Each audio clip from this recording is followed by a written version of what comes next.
talakayang COVID-19 sa Doctors Online sa pakikipagtulungan ng Health Professionals Alliance Against COVID-19.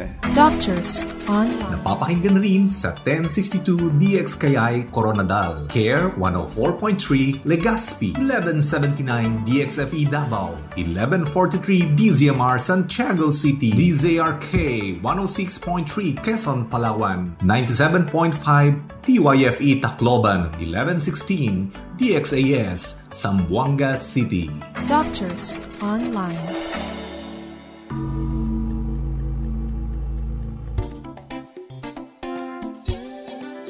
Mapagpalang hapon, kaagapay. Welcome sa Doctors Online, kung saan hatid namin ay libreng konsultasyon on air. Ako po ang inyong kaagapay sa kalusugan ngayong hapon, Dr. Eileen Espina. Kami po ang nakakasama ninyo tuwing Biyernes, ang Healthcare Professionals Alliance Against COVID-19. Nakalaan ang bawat araw ng Biyernes sa mga talakayang may kinalaman sa COVID-19. Pag-uusapan natin ngayong araw ang tungkol sa monkeypox at COVID-19. Kaya kung may katanungan kayo about this topic, you may type your comment on our chat box sa ating Facebook Live at YouTube channel sa 702 DCAS FEBC Radio TV. Hello po sa mga nakikinig sa radyo sa 702 DCAS at nanonood sa pamamagitan ng internet streaming. Doctors Online, ang health center ng bayan. Health Forum. Masayang kwentuhan, ugnay sa ating kalusugan. Masiglang tanungan at palitan ng kaalaman. Dito lang yan sa Health Forum.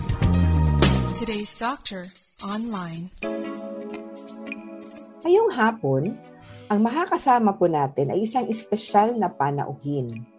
Mga kaagapay, please help me welcome Dr. Winlove Mojica. Isa po siyang dermatologist at miyembro ng HPAC. Pero para po sa mga social media netizens, mas kilala niyo siya as the Skin Sensei. Hi, Winlove, and welcome to Doctors Online. Yes. Good afternoon, Dr. Eileen. Thank you for having me. Kami nga dapat mag-thank you sa iyo at pinaunlakan mo kami today to be our special guest. Alam mo, very interesting talaga at hot na issue itong monkeypox, no? So thank you talaga, Winlove. Alam kong you're so busy kasi sabi nung Marites ko, miyembro ka daw ng technical advisory group nito. Totoo ba? Nagka-initial meeting na po last Friday at kasama nga po ako. Isa po ako sa mga representative na dermatologist na tutulong sa ating Department of Health para sa response ng monkeypox. That is very good news kasi it shows kung gaano kaseryoso ang ating pamahalaan at DOH para sugpuin ang pagkalat nitong monkeypox. So para sa kaalaman ng ating mga kaagapay, magsisimula na ako sa aking mga katanungan. Ano nga ba ang monkeypox, Dr. Winlove? So ang monkeypox ay isang virus na nanggagaling sa mga hayop, no? Kapamilya ng monkeypox ay yung na-eradicate na smallpox or variola virus.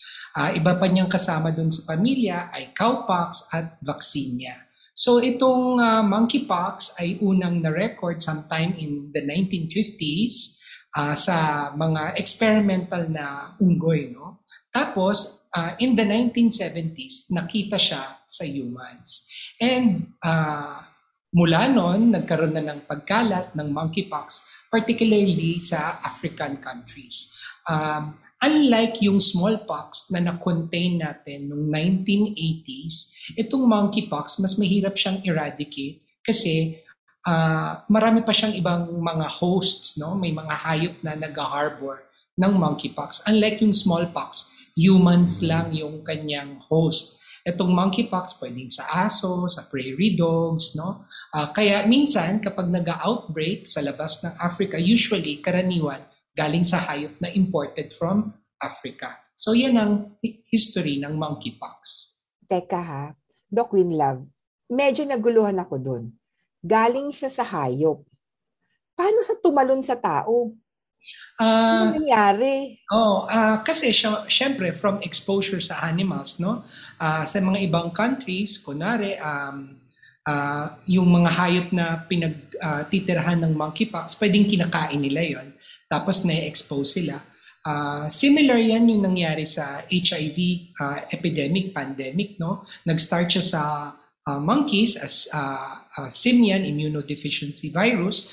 Tapos, during the contact ng tao dito sa mga hayop na infected ng virus, ng HIV virus, katulad nga nung pagkain sa kanila, minsan nasusugatan sila, yan. Tumalon ngayon yung virus sa human population.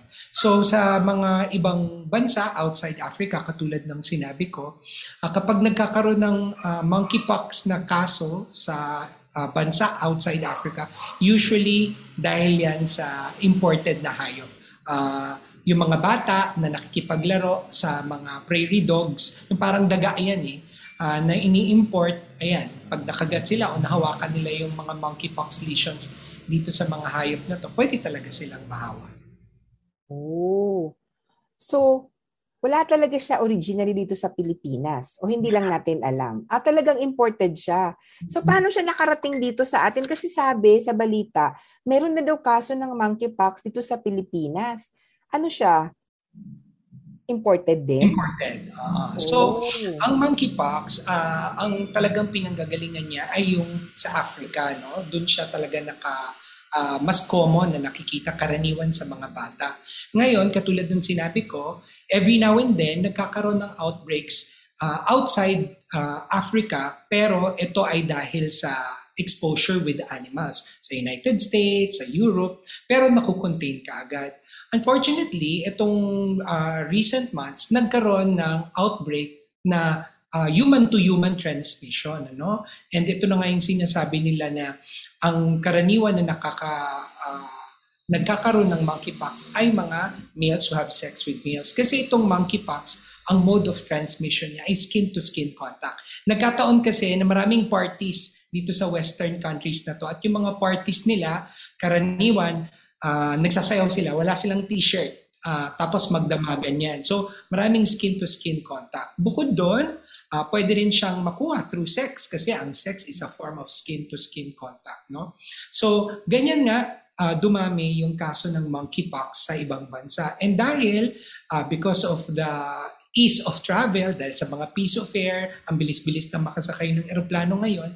Naku, kailangan pala nating paghigpitan ang ating mga pintuan sa ating four-door strategy, para hindi na patuloy na kumalat pa ang monkeypox dito sa Pilipinas. Kasi sabi sa balita, global health emergency na rin ito, nag-declare na ang WHO. Meron bang chance na magiging tulad ito ng COVID na naging global pandemic?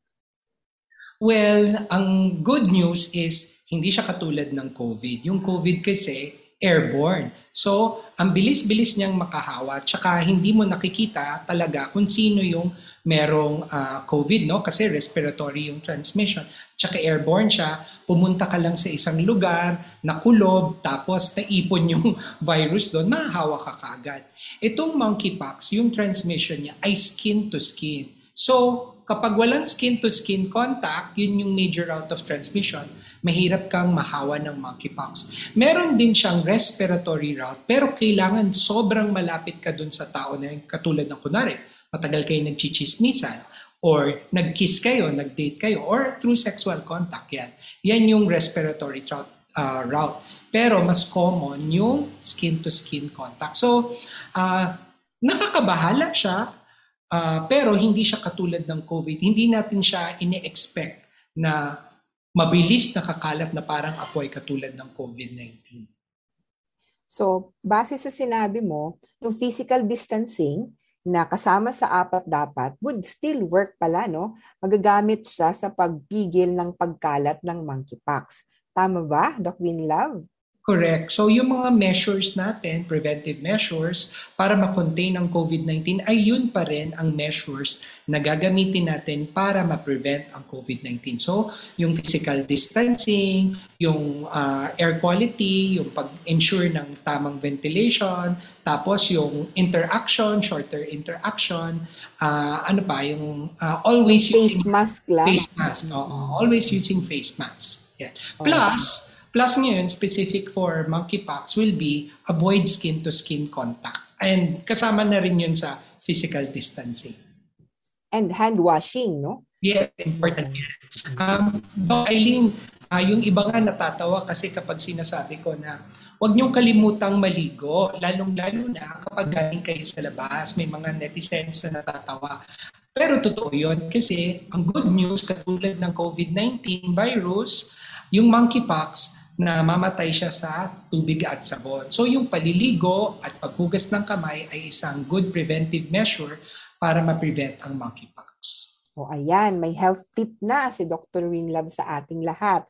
Mag-physical distancing pa rin, yung 4 dapat is still effective. Huwag kalimutang maghugas ng kamay at syempre, maintain good hygiene para hindi lang iwas monkeypox, iwas COVID na, pampaganda pa. O, di ba?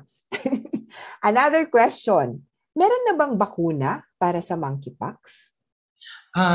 Yung bakuna na ginagamit ngayon sa monkeypox ay hindi pa marami ang supply. Kasi nga, dahil na-contain na eradicate na yung smallpox, yung mas serious na sakit compared sa monkeypox noong 1980, hindi na masyadong gumagawa ang mga pharma companies nitong bakuna for monkeypox. Ngayon, itong mga bakuna for monkeypox ay either derived from vaccinia, which is kamag-anak ng monkeypox at smallpox, no? Na nakita nila na kapag nag-inject ka nito, may protection din siya for monkeypox. Unfortunately, yun nga, konti pa lang yung supply. Tapos, hindi naman recommended ng WHO na yung pagbabakuna ay katulad ng pagbabakuna na ginagawa sa COVID-19 na bago ka magkasakit, kailangan mabakunahan ka muna para pag na-meet mo na yung virus, kung sakaling tamaan ka ng virus, hindi magiging grabe yung sakit mo, no? Hindi ka ma-hospital. Ito medyo baligtad. Yung bakuna, ibibigay siya sa mga taong possibly na-expose dun sa isang taong confirmed na may monkeypox. So parang post-exposure prophylaxis siya. In the future, wag sanang mangyari kung sakali man dumami ng sobra yung monkeypox cases dito sa Philippines or sa mundo, maaring maging pattern yung pag-deliver ng vaccines katulad ng sa COVID-19 na hindi ka pa na-expose, babakunahan ka na. So ngayon, as of now, pag na-expose ka, tsaka ka palang babakunahan. Pag na-expose pero wala pa siyang symptoms, doon siya babakunahan. Okay. So pag nag-tracing, tapos na-trace na isa ka sa may mga exposure doon sa confirmed monkeypox case, pwede kang bakunahan. Again, no, napakahalaga talaga ng contact tracing sa COVID at dito sa monkeypox kasi lalo na post-exposure prophylaxis ang gagawin with the monkeypox na vaccination, napakahalaga talaga na malaman kaagad kung ikaw ba ay nagkaroon ng exposure. Ang problema ko ngayon, Winlove, magpapakatotoo ako. Paano ko ba malalaman na yung pasyenteng nasa harap ko ay monkeypox na pala? Ano ang kanyang simptomas? Okay. Dr. Eileen, very tricky ang monkeypox, no? Katulad ng COVID, hindi mo alam kung sinong may COVID kasi 'di ba may asymptomatic stage. Itong monkeypox, mas mabilis mo siyang madadiagnose kapag nandun na siya sa gitna at patapos na siya ng kanyang infective stage, no. Unfortunately, kapag doon mo siya nakita, ibig sabihin nakahawa na siya ng ibang tao. Ang una kasi sa monkeypox, nagsa-start siya ng incubation period anywhere from 2 to 3 weeks. Dito sa incubation period, wala kang mararamdaman. So nahawa ka lang, nandyan lang siya, nagmumultiply sa katawan mo. Pagkatapos nitong incubation period na 2 to 3 weeks, bigla kang lalagnatin. Tapos yung lagnat, maglala siya anywhere from 4 to 5 days. Kasama nitong lagnat na to, parang the usual trangkaso, parang COVID na masakit ang katawan, nahihilo, pwede nagsusuka, nagtatae. Pero very characteristic yung maraming kulanit sa leeg, sa kilikili, sa singit. So, distinguishing feature yan ng monkeypox. So after nitong 4 to 5 days na flu-like illness, bigla na lang lalabas ang rash. Magsa-start siya muna na flat, papula. Tapos after 2 to 4 days, magiging parang bootleg. Tapos after again 2 to 4 days, itong bootleg magiging parang pigsa, parang paltos, no? Parang bulutong. And then, katulad din ng bulutong, yung paltos, magiging cloudy yung laman, magiging parang pigsa, and then tsaka siya magka-crust. Itong evolution of lesions na to na mula flat, bootleg, paltos, parang pigsa, tapos crusting o yung paglalangib, tumatagal ito ng anywhere from 2 to 4 weeks. Tapos, imagine mo gaano katagal yung nire-require na isolation period para sa taong merong monkeypox. Ito ay mas mahaba sa COVID-19, 3 weeks. So, nung natandaan natin, nung COVID-19, 2 linggo na walang trabaho, talagang nagrereklamo ang ating mga kababayan kasi lalo-lalo na yung arawan ng kita, no? Paano sila kakain? Ano yung pantutusto sa kanilang pamilya? Ngayon, hindi nga nakamamatay ang COVID-19, ang monkeypox, pero yung implication nito, yung isolation period, napakatagal. So, totoo, mahirap, in a way, very tricky na ma-diagnose, especially kung gusto mong ma-diagnose early ang isang taong may monkeypox. Kaya nga naman, ngayon, meron kaming move ng mga dermatologists na parang tumulong na para yung mga physicians na nahihirapan na mag-identify, pwede silang mag-refer sa kanilang mga dermatologist na kaibigan. At the same time, may mga institutions na merong dermatology residency training programs, no? Na maraming consultants.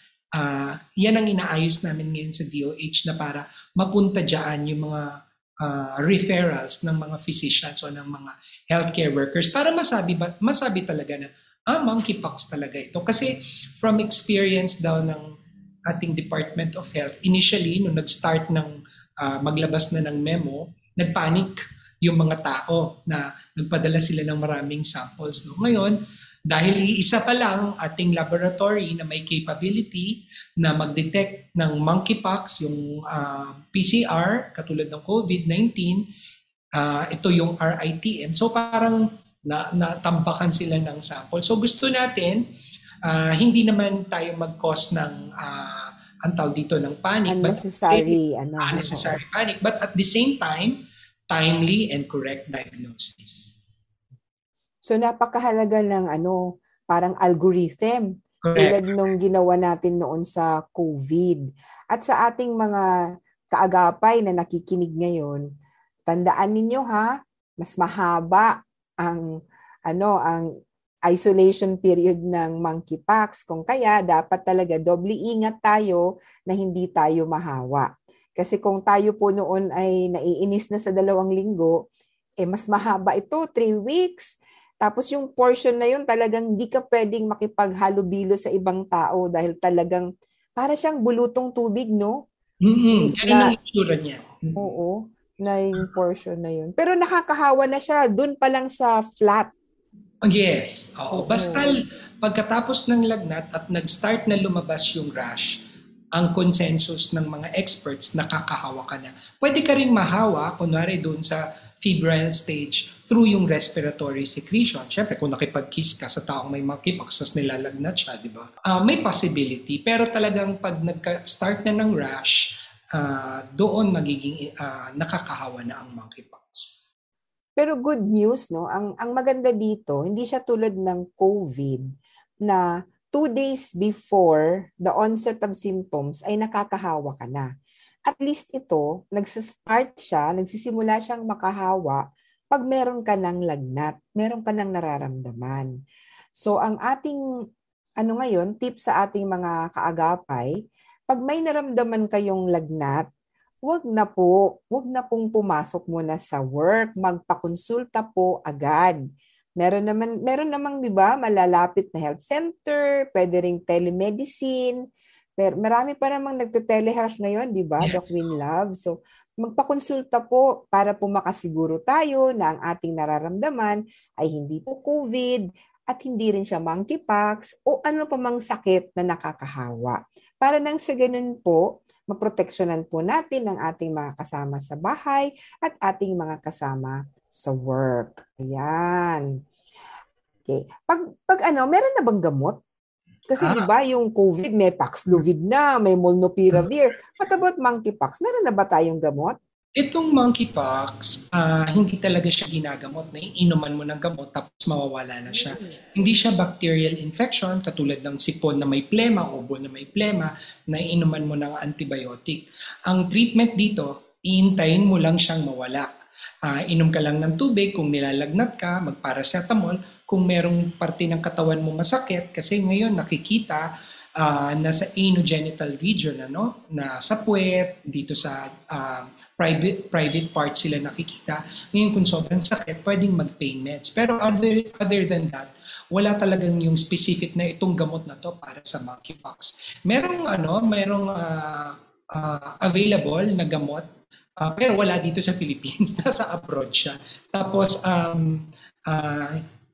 konti pa lang yung napoproduce na gamot na yun. So, again, supportive treatment lang kapag merong monkeypox. Dahil hindi naman siya nakakamatay. Although, meron ng 2 na recorded na namatay abroad, pero ito yung mga nagkaroon ng complication na namaga yung utak, tapos o kaya nagkaroon ng pneumonia. Pero hindi yan common, hindi katulad ng COVID na dito ma-hospital ka kagad. We really expect patients, just in case na magkaroon ng monkeypox dito sa Philippines, pagkatapos nilang ma-diagnose, uuwi rin sila sa bahay at mag-isolate sila. So it's really more of symptomatic treatment kasi ang monkeypox, like any other viral infection, is self-limiting. Okay? So ang ano lang din kasi is, syempre there are possibilities of complications like encephalitis, which we see with measles, or di ba yung varicella pneumonia, nakikita natin yan before. So parang ganun din ang behavior pala nito. And siguro yung pasyente that are already immunocompromised or has coexisting na mga sakit, sila yung mas mataas yung risk, no, to develop these complications. But I'm happy to know na meron ng available na gamot, and I hope that there are plans also to import, no, to stockpile some of these medicines. Just enough lang naman, hindi naman yung aabot na magi-expire. 'Di ba ayaw natin noon? Ayaw natin na nag-expire. Ayaw natin na nag-expire. No, enough lang para meron tayong just in case. Just in case. Okay. So you mentioned about the lesions being painful. So part of the para ba siyang yung pain ng chickenpox? Anong pinagkaiba nito sa yung mga symptoms ng chickenpox? Okay. Yung chickenpox, similar yung itsura nila, may paltos. Pero ang major difference, yung chickenpox, mas common siya sa gitna ng katawan. Mayroon din konti sa ulo, sa paa, sa kamay, pero makikita mo mas marami siya sa trunk, sa likod, sa dibdib at sa tiyan. Itong monkeypox, ang classic na distribution niya, mas marami siya sa ulo, sa kamay at paa, baligtad. Meron sa katawan, pero konti lang. Yan yung classic presentation. Tapos, based sa pictures, mas malalaki yung mga paltos. Tapos, itong paltos na to, nagkakaroon ng central umbilication, para siyang dot sa gitna. Ang chickenpox kasi hindi ganoon parang bilog lang, tapos pag naglangib yun na, ito, umarte pa siya na para siyang donut na may flat na part sa gitna. So, yun ang pagkakaiba niya sa chickenpox. Grabe. Iba, meron pa siyang Tapos pala, Doc Eileen, yun yung classic na description ng monkeypox. However, ngayon, ang nakikita nila dito sa mga kaso na sa ibang bansa, pwedeng konti lang, less than 5 lesions lang yung sa katawan. Oo. So parang kung isipin mo, pwede talaga siyang makalusot ng mga airport, no? Kasi 'di ba, please raise your sleeves. Paano kung wala doon nandito sa pusod niya yung lesion tapos lilima lang. So isang atypical presentation 'yan or hindi pangkaraniwan na presentasyon. Yung next na hindi pangkaraniwang presentasyon is imbis na marami sa mukha at sa kamay, marami rin siya sa anogenital region, dun sa private parts, no? Tapos, hindi lang dun sa private parts, sa labas, pati sa loob ng puwet, sa loob ng urinary tract. Kaya sobrang masakit. Yan ang complaints ng mga pasyente abroad. Kaya yung iba, na-admit sila, not because nakamamatay nga ang monkeypox, but because of the severe pain. Imagine mo magkakaroon ka ng paltos sa loob ng puwet, napakasakit mo. Tapos, wala kang ibang magagawa kundi intayin na gumaling siya. And yung paggaling, at least 3 weeks. Oh, my goodness. Thank you so much, Winlove, no? Doc Winlove, for that. No. I am overwhelmed by sa dami ng natutunan ko sa iyo ngayong hapon. But, pansamantala, magbibigay daan muna tayo sa ating health tips para sa karagdagang kaalaman pa pangkalusugan. After this short break, we will now entertain yung mga katanungan naman ng ating mga viewers and listeners na ayan, para sa ating mga kaagapay na nais magpakonsulta. Nako, take this opportunity kasi minsanan lang nangyayari ito. Kaya please send in your questions, magpadala kayo ng inyong mga katanungan sa ating chat box at patuloy kayong tumutok mga kaagapay dahil kami po ay magbabalik pagkalipas ng ilang paalala. Doctors Online, ang Health Center ng Bayan. Health Tips. Isang viral disease ang monkeypox na kaparehas ng smallpox. Pinaka-common ito sa Central at West Africa. Kung ikaw ay na-expose sa monkeypox, kumonsulta sa doktor para sa ilang instruction. Obserbahan rin ang sarili sa loob ng 21 araw matapos ang iyong exposure. Narito rin ang ilan pang paalala kung na-expose dito. Una, i-check ang temperature 2 beses sa isang araw. Kung may chills at kulani, ngunit walang lagnat o rashes, i-isolate ang sarili sa inyong tahanan ng 24 na oras. Kung may lagnat o rashes, agad-agad na mag-self-isolate at kumonsulta sa local health department. Makipag-ugnayan na rin sa inyong doktor kung hindi nawawala ang chills at kulani. Kung wala namang sintomas, maaari nang gawin ang pang-araw-araw na routine. Ngunit iwasan ang pagdodonate ng dugo, tissue, breast milk o organ habang minomonitor kung may mararamdamang sintomas. Ang artikulong ito ay hango sa webmd.com at ng 702 DZAS, FEBC, Radyo TV. Doctors Online, ang Health Center ng Bayan. Iyo ang tanong. Kay Doc ang sagot. Nagbabalik ang Doctors Online. Muli ako ang inyong kaagapay sa kalusugan, Dr. Eileen Espina. At ang ating diskusyon ngayong hapon ay tungkol sa monkeypox and COVID-19. At kayo, nakikinig pa rin sa amin dito sa 702 DCAS at sa FEBC.ph. At napapanood ninyo kami sa FB Live at sa YouTube channel ng 702 DZAS FEBC Radyo TV. Hi, Winlove! Ang dami na nakapilang questions. Magandang hapon ulit, Dr. Eileen, at sa ating mga televiewers and mga nakikinig sa radyo, no? Meron? Tama? Yes. At sa ating mga netizens, marami din. First question. Ako po ay isang pet owner. Okay, na-mention na ito kanina pero baka gusto lang nating ulitin. Ang tanong niya, totoo, may chance po bang maging carrier ng monkeypox ang aking pet? At paano ko po ito maiiwasan? Naku, pet, ano siya? Baka yung pet niya ang gusto niyang ipabakunahan. Pwede ba yun, Winlove? Unang-una, anong klaseng pet? Kung yan ay isda, mukhang hindi siya magkakaroon ng monkeypox. Pero kung yan ay aso, pusa, pwede sila magkaroon ng monkeypox. Kaya isa sa mga recommendations, kung sakali man na kayo ay magkaroon ng monkeypox, dapat nakahiwalay na ang inyong pets. Meron ng mga reports na yung mga pasyente abroad na nag-isolate tapos meron silang pets, nagkaroon ng monkeypox yung pets nila. So pwede talaga kasi it's a zoonotic disease. Ibig sabihin, nanggaling siya sa hayop, na-transfer siya sa humans, and then pwede rin ma-transfer ulit siya to animals. So, pwedeng maging carrier yung so parang yes. Kung ako nagkasakit, nahawa sa akin yung aking pet, yung aking dog, pwede niyang hawaan yung aking anak. Oh my Yes, God. correct. So, kunwari, yung dog na yon na nahawa, yung aso na yun na nahawa, tapos hindi siya ikinulong, hindi siya in-isolate, pwede siyang potentially makahawa dun sa pamilya na nag-aalaga sa kanya. And in fact, ganyan yung transmission ng mga outbreaks, no? Yung mga maliliit-liit na outbreaks outside Africa from contacts with animals infected with monkeypox na galing Africa. So hindi rin dapat pag yung kapitbahay nyo na meron ding monkeypox, dapat hindi rin makipag-interact yung dog mo sa dog nila.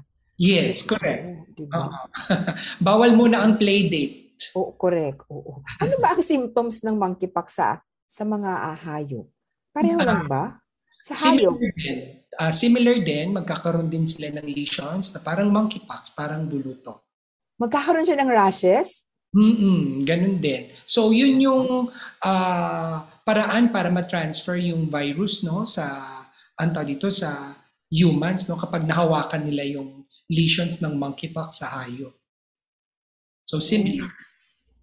Meron din silang bakuna?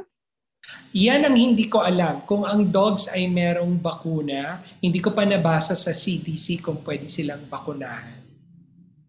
Alam mo naman, marami na ngayon mga pet owners na ang pag-treat nila sa kanilang mga alagang hayop, they treat it as parang mga anak nila. Oo, as family members. Family members. So I'm very sure though our listeners who are pet owners would find this very interesting. Diba? So, ang next question is, ano po yung recommendation ninyo para po sa amin na ang aming trabaho includes the cleaning of public bathrooms in public spaces and in workplaces? Meron bang special precaution in terms of PPE? Meron bang special cleaning agent that you recommend? Yun ang tanong. Okay. So, the good news is, katulad ng sinabi ko kanina, namamatay ang monkeypox sa regular na tubig at sabon. Walang kailangan na special na sabon, basta sabon, mamamatay yan. O kaya bleach, pwede. Pero kung kayo ay naglilinis ng public facilities, recommended din na nakamask kayo. Kasi syempre, pwedeng may splatter, kunwari, isang CR na ginamit ng taong may monkeypox. Ngayon, kung maglilinis kayo, syempre, hindi nyo alam kung saan siya napaupo, ano yung hinawakan niya. Tapos magbalde-balde kayo, tumalsik yung tubig na may particles ng virus, viral particles, potentially pwede kayong mahawa. So yun ang minimum, no? Kung ganyan ang trabaho ninyo, regular protection with your gloves and then your mask. Tapos, after cleaning, maganda, mag-disinfect din kayo ng skin ninyo. Mas maganda kung makakaligo. Kung hindi pa kayo makakaligo, at least wash your hands with soap and water. Walang kailangan na special para patayin siya. So yung usual pa rin na protective equipment, no, like the industrial gloves, siguro yung working boots, no? And if some of you are using yung plastic apron para menos talsik din. And also, some would use goggles pa nga, no? Para sa mata. Okay, so wala ho siyang pinagkaiba sa mga usual na ginagamit nating personal protective equipment. We just have to be very careful and be mindful na dapat naghuhugas ng kamay pagkatapos po ng ating trabaho. Okay. Next question. Sagot na to, hindi po airborne ang monkeypox. Salamat po tayo. Ito interesting. Makakatulong ba ang pagpapabakuna sa COVID para maiwasan ang monkeypox? Ang COVID-19 po at monkeypox ay hindi po sila related na virus.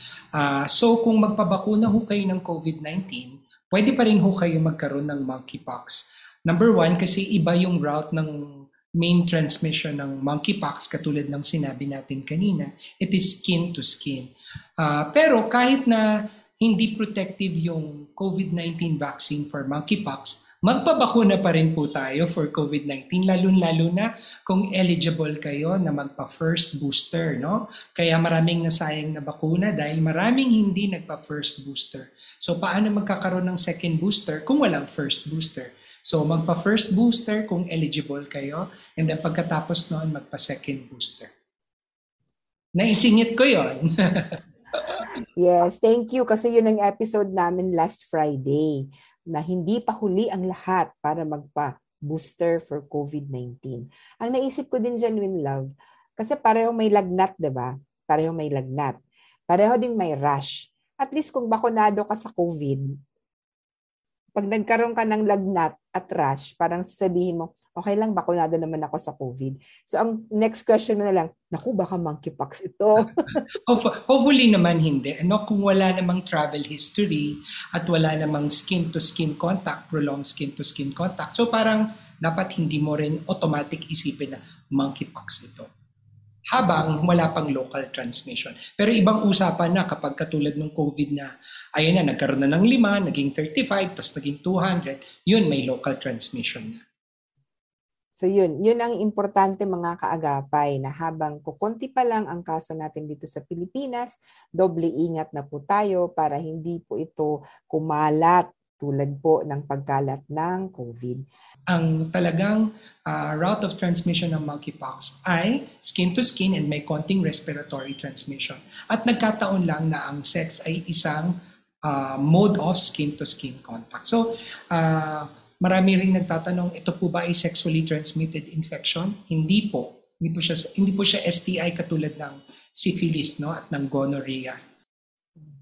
So, klaruhin natin ha, it is skin-to-skin contact.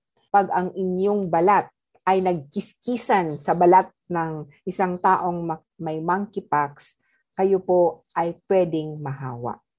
At wala rin pong kinalaman dito ang ating gender identification. Ang monkeypox po ay pwedeng makuha ng kahit na sino man na tao, bata, matanda, may ipin o wala. Basta may balat. Basta may balat. Yun ang importante. Basta may balat ka at yung balat na yan ay comes in contact with a person na may monkeypox at nagkiskisan, nagdaog palad, nagkakaroon kayo ng contact, mahahawa po kayo. Magkakaroon po ng hawaan. Huwag po nating iisipin na meron lang pong mga kapatid, kaibigan natin na at risk para dito. Ang amin pong gustong ipaabot sa lahat, tayong lahat po ay pwedeng mahawa. Hindi lamang ng monkeypox, kundi ng COVID, ng tigdas, ng bulutong tubig, at lahat po ng mga infectious diseases. Wala po siyang pinipili. Ang kailangan lang malaman natin ay kung paano siya maiwasan. At ang ano po na paliwanag ngayon is kailangan po talagang dumistansya nang sa ganun, mustansya muna, lalo na kung alam natin siya ay may monkeypox, wag lang po muna tayong masyadong. Sa amin sa Bisaya, ang tawag namin yan, sikit-sikit. Oo. Ano yung sikit-sikit? Yung dikit-dikit. Huwag magdikit-dikit. Oo. So, sikit-sikit dili uyab. So, meron nagtatanong dito, safe ba daw ba siyang magpamasahe? Okay. Well, dahil walang local transmission, wala pang local transmission, well, safe naman siya in general. Pero ang masahe ay isang form ng skin-to-skin contact. So, just in case, in the future, kapag sinabi na meron ng local transmission ng monkeypox, I personally will not recommend it kasi isang paraan yon na para kumalat siya. So, alam mo, Doc Eileen, merong nagalit sa akin kasi may negosyo siya, no, na massage and spa services. Pero kasi, yung conflict of interest, parang hindi naman natin sinabi na isara yung negosyo nila, no? Isang paraan talaga, skin-to-skin contact, even nga yung paglalaro ng basketball Pwede, di ba? Kasi vigorous activity yon. And dahil third world countries tayo, yung pagpunta nga lang ng LRT, theoretically, pwede ka mahawa ng monkeypox doon. Dahil wala namang physical distancing doon The last time na nag-LRT ako, mga 5 years ago. Pero prior to that, 2009, 2010, lagi ako nag-LRT. And doon pa lang, medyo nahirapan na ako, pero bearable pa. Nung 5 years ago, sabi ko, hindi na ako uulit. Kasi naamoy mo na ang hininga ng katabi mo. Yung kilikili niya naamoy mo. Dahil ganoon ka, dikit-dikit. So, isipin natin, any form of skin contact, basta skin to skin, potentially pwede yung mag-transmit ng monkeypox. Ako, experience ko sa MRT, feeling ko pwede na kayo magpalit ng mukha eh. Sa sobrang dikit ng parang masahol pa sa sardinas actually. Yung talagang sobrang dikit na hindi ka na nga makagalaw. And tama ka, yung mga ganong sitwasyon na kung saan very, very, yung physical distancing is difficult to do, na magkakadikit talaga kayo. There is really that risk of transmission. Ito may tanong dito, feeling ko from a senior citizen ito. Sabi niya, kung meron daw ba siyang bakuna para sa smallpox? Alam mo, parang nanay ko pa may bakuna ng smallpox. Wala na ako nun eh. Ako rin wala na. Pero hello po sa mga nakikinig natin, mga lolo at lola dyan. Hindi po kami anti-senior citizen. Ang tanong nila, dahil kami ay nabakunahan ng smallpox noon, does it mean na lesser risk kami ngayon sa monkeypox? Actually, sinasabi nila kapag nabakunahan kayo sa smallpox, meron siyang protection on monkeypox, no, as much as 85%. Pero hindi ibig sabihin na hindi kayo magkakaroon. So, maaaring magkaroon kayo but not as severe. Siguro konti lang yung lesions. Unfortunately, yun nga, hindi na nagbabakuna for smallpox at konti lang yung available na bakuna. So, ang paggamit ng bakuna ngayon ay hindi katulad ng COVID na before exposure, kailangan ma-expose ka muna bago ka bigyan ng bakuna. So, talaga siya, no? Kamag-anak talaga siya. Magkamag-anak kasi yung smallpox. Kaya kung kayo po ay nabakunahan ng smallpox ng 1950s, 1960s, kasi I remember sa public health history natin, Winlove, na-declare na talaga na totally eradicated ang smallpox in the early 80s, no? Early 80s. 1980. Oo. So, yun yung time. And since then, wala na pong bakuna na binibigay for smallpox. Ako nga, 70s ako pinanganak. Wala. I don't remember na meron akong scar for smallpox. So, for a lot of doctors right now, smallpox is just something that we read in our history books, in the history of medicine, and now we're having this So talagang meron ditong tanong from an environmentalist siguro ito. Sabi niya, isa po bang dahilan ang climate change sa pagkalat ng monkeypox? Naniniwala ako. Planetary health na tayo. Naniniwala ako, Ma'am Eileen, na lahat ito ay magkakadugsong, no? Pati poverty. Ang ganda-ganda nga nung i-relate ko lang to sa COVID. Ano? Bakit ba tayo nagkaroon ng COVID? Kasi, di ba, nag-start siya sa Wuhan. Bakit ba kumalat doon doon nagsimula ang COVID? Dahil doon sa mga animals, di ba, na kinakain nila, exotic animals. Na itong mga animals na to, pag nagkasakit, magkakapatong sila ng cage, lumipat yung sakit ng isa doon sa ilalim na cage, tapos yung sakit ng isa lumipat sa ilalim ng cage.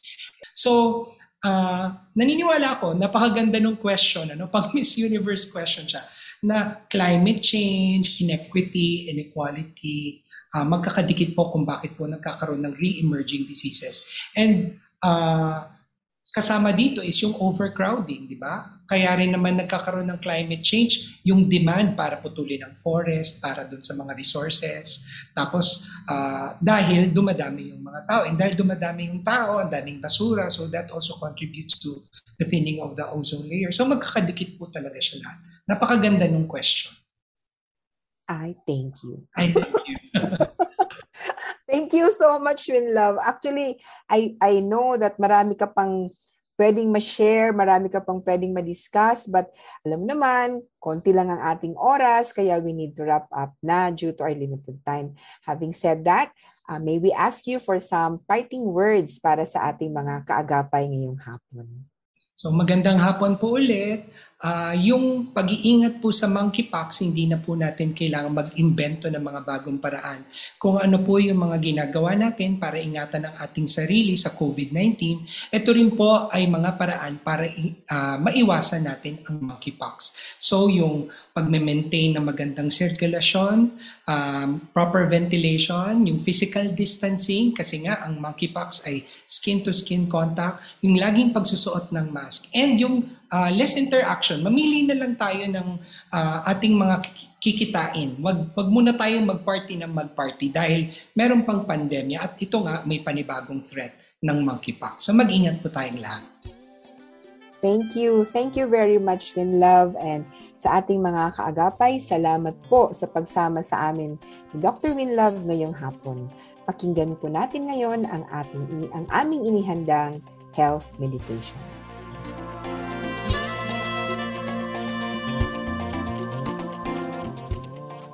Doctors Online, ang Health Center ng Bayan.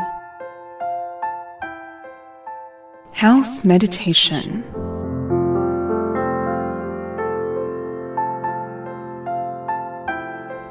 Para po sa ating health meditation, mula sa librong Unchanging Grace, Tibay sa Pabago-bagong Panahon, Volume 2, mula sa panulat ni Pastor Joey Umali. Ang pamagat, Handa ka na ba? Part 2. Bakit kailangan maging handa sa muling pagbabalik ni Jesus? Darating si Jesus kung kailan normal na ang lahat. Walang babala, tulad ng pag-unawa sa mundo noong panahon ni Noe. Hindi na malayan ng mga tao ang pagdating ng delubyo, kung kaya't ang lahat ng napahamak maliban sa pamilya ni Noe. Pinakinggan ni Noe ang babala ng Diyos. May mga bagay na hindi natin namamalayan ang pagdating, kaya't ang tanging magagawa natin ay ang maghanda. Halimbawa, hanggang ngayon ay wala pang naiimbentong instrumento upang mapredik ang lindol, kung kaya't ang tanging magagawa natin ay ang maghanda, siguraduhing matatag ang pundasyon ng ating bahay. At tiyaking alam natin ang ating ginagawa sakaling lumindol. Sa bagay na espiritual, napakadelikado kung hindi natin namamalayan ang kaganapan sa ating paligid. Importanteng manatili tayong mulat at pinag-aralan ang mga nangyayari. Ang kaaway ay mahusay sa estratehiyang militar. Aatakihin tayo kung saan tayo mahina at madaling maibagsak. Kaya't kailangan natin hingin ang tulong ng Diyos na palakasin tayo sa ating kahinaan. Ang hangarin ng kaaway ay agawin tayo sa kamay ng Diyos upang katulad niya'y mapahamak din. Kaagapay, natutunan natin dito na ang Panginoon ang magbibigay sa atin ng kalakasan upang mapaghandaan ang kanyang pagdating, upang malaman natin kung ano pa ang dapat nating palakasin, lalo na sa ating kahinaan. Manatili tayo sa ating pananampalataya upang palakasin pa tayo ng Panginoon sa isip, sa diwa, sa salita at aksyon. Tayo po ay manalangin. Panginoong Diyos, maraming salamat po sa hapon na ito na napagsisilbihan po namin kayo sa ministeryo po ng FEBC. Panginoon, ngayon na may kinakaharap po kami ng iba't ibang sakit sa sambayanang Pilipinas, dalangin ko po, Panginoon, ang kalakasan at proteksyon sa bawat pamilyang Pilipino, na pag-ingatan niyo kami, Panginoon, na walang kahit anong virus o kahit anong sakit ang dadapo sa aming pamilya.